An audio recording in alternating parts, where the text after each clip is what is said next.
বিশেষ করে পাক ভারত উপমহাদেশে এমন এক কালচার যে রোজার আলাদা নিয়ত করতে হয়, নামাজের আলাদা নিয়ত আছে, রোজার আলাদা নিয়ত মুখে বলতে হয়। করলে তো ভালো কথা, নিয়ত করা তো ভালো জিনিস, নিয়ত করা তো ফরজ, কিন্তু নিয়ত করে না, নিয়ত বলে। নিয়ত কি করে? বলে। নিয়ত করা ফরজ না বলা ফরজ? মুখে কি নিয়ত করে না অন্তরে নিয়ত করে? নিয়ত তো অন্তরে করে আর মুখে, তো নিয়ত কি বলা ফরজ না করা ফরজ? আজ পর্যন্ত দাঁতি বেদাতি কোন আলেমের কাছে শুনছেন যে নিয়ত বলা ফরজ? সারা দুনিয়ার সব আলেমরাই বলে নিয়ত করা ফরজ, অথচ বাস্তবে দেখা যায় সে নিয়ত করা না, আছে কোন কামের তালে? নিয়ত বলার তালে আছে। আর তাও আবার রোজার নিয়তটা এমন হাস্যকর। আপনারা যেহেতু সৌদি আরবে আছেন, আরবি বুঝেন মাশাআল্লাহ বেশিরভাগ মানুষ, তাহলে আপনারা সুন্দর করে বুঝবেন রোজার নিয়তটা কি জানি?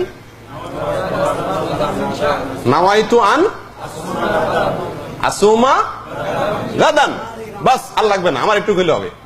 নাওয়াইতু আন আসুমা গাদান, নিয়তটা কখন করা হয়? যখন সাহারি খাওয়া হয় তখন না করা হয়? আচ্ছা, তাহলে এটার অর্থটা কি? এবার আসি আমরা। নাওয়াইতু মানে আমি নিয়ত করতেছি বা করলাম, করতেছি না, নাওয়াইতু মানে আসলে নিয়ত করলাম, ঠিক আছে, এটা অসুবিধা নাই। আমি নিয়ত করলাম, কিসের নিয়ত করলাম? আন আসুমা, যে আমি রোজা রাখবো। আমি কি করব? কবে? গাদান, আগামীকাল। আমি নিয়ত করলাম যে আমি রোজা রাখবো, কবে? আগামীকাল। হে নিয়তটা করতেছে কখন? সেহরি খাওয়ার সময়। আজকে ভোর রাত্রে সকালে নিয়ত করছে, আজকে সকালে নিয়ত করছে যে সে সিয়াম রাখবে, রোজা রাখবে, কবে? আগামীকালকে। গাদান মানে কি? গাদান মানে আগামীকালটা আপনারা জানেন? না জানলে যে কেউ জেনে নিতে পারেন। গাদান শব্দের অর্থ কি? আগামীকাল।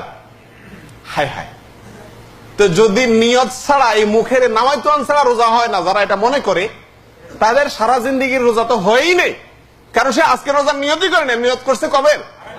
আগামীকালকে। কথা কি বুঝতে পারছেন? কত হাস্যকর বিষয়টা চিন্তা করে।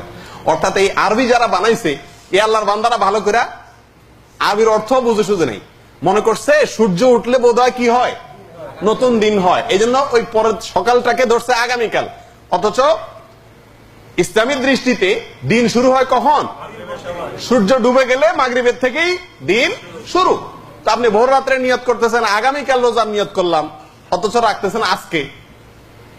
তাহলে শেষ দিন, রমজানের শেষ দিন যখন এই নিয়ত করবেন নাওয়াইতু আন আসুমা গাদান, তখন তার অর্থ হবে কি? আমি ঈদের দিনে রোজার নিয়ত করলাম।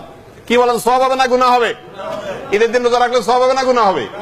তাহলে মুখে এই যে নিয়ত, এটা আসলে কোরআন এবং সুন্নাহয় বর্ণিত নয়। এটি কেউ বা কারা কোন কালে মোল্লা, মুন্সি, মৌলভী সাহেবরা বানাইছেন, আর ছিল না আলেম ওলামারা, হেরাই যা মনে চাইছে বানাই দিছে, পাবলিক খাইছে। কিন্তু এখন আমরা গবেষণা করে দেখি এগুলো সব কি ভুল, আমরা সেগুলোকে পরিত্যাগ করব। ঠিক আছে ভাই? নিয়ত বলতে কোনটা বুঝাইছি সেটা এতক্ষণ আমি আলোচনা করছি। আল্লাহ সুবহানাহু ওয়া তাআলা আমাদের উপরে সিয়াম ফরজ করেছেন, পূর্বের যুগের সকল নবী রাসূলগণ সিয়াম রেখেছেন।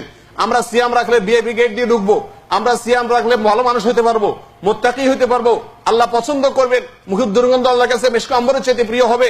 এই সিয়াম যদি আমি রাখি, তাহলে আমার জন্য আল্লাহ সুবহানাহু ওয়া তাআলা মাগফিরাত দিবেন, আমার জন্য নাজাতের ফয়সালা করবেন, আমাকে জান্নাতে প্রবেশ করাবেন, কিয়ামতের ময়দানে নিজের হাতে পুরস্কার দিবেন, ইত্যাদি ইত্যাদি সিয়ামের যত ফজিলত আছে সেইগুলোকে মাথায় রেখে ওই আশায় সাহারি খেয়ে সন্ধ্যা পর্যন্ত না খাওয়ার নিয়ত করলাম। এ হলো রোজার নিয়ত।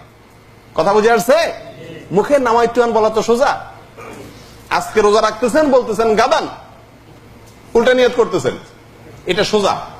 কিন্তু অন্তরে ইস্তেজার, যে নিয়তটার কথা এখন বললাম, প্রতিদিন আপনি সাহরির সময়, ইফতারের সময় এই কথাগুলোকে ভাববেন, সেটা কি সহজ?